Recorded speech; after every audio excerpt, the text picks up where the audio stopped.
येणाऱ्यांचे स्वागत करतात ती घराची दारे।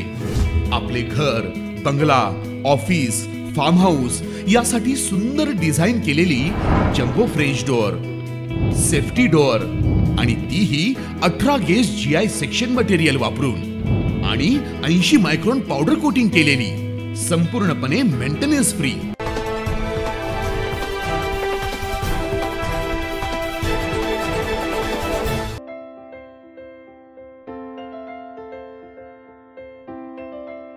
पुरातन काळातील हा वाडा हे डेकोरेशन गणपती बाप्पांच्या गणेशोत्सवानिमित्त करण्यात आला। अतिशय सुंदर असा साकारलेला हा पुरातन काळातील वास्तू नाशिकमध्ये चव्हाण परिवाराने हा देखावा साकारलाय। मागील 11 वर्षांपासून चव्हाण परिवार यांच्या घरी गणपती बाप्पा 10 दिवस विराजमान असतात।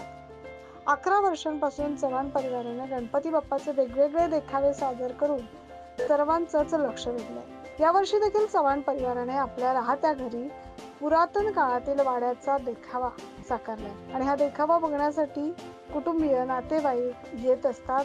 अनेकांना देखील यांच्या घरी काय देखावा आहे हे बघण्याची उत्सुकता असते। मित्रपरिवारातील अनेक जण या ठिकाणी हजेरी लावतात आणि या गणरायाला साकडे घालतात। नमस्कार, मी वैष्णवी चव्हाण, राहणार सोमेश्वर, गंगापूर। तुम्ही बघताय आत्ताच ह्या व्हिडिओमध्ये आम्ही दरवर्षी गणपती बाप्पांच्या स्वागतासाठी वेगवेगळे देखावे करत असतो।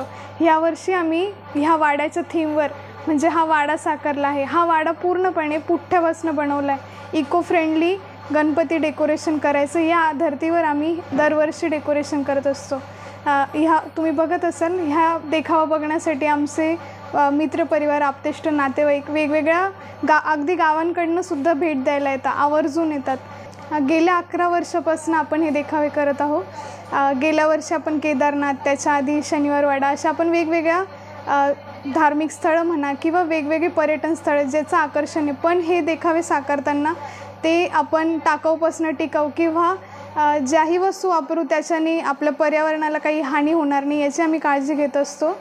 देखावा बनवण्यासाठी साधारण आम्हाला 7 ते 8 दिवस लागले।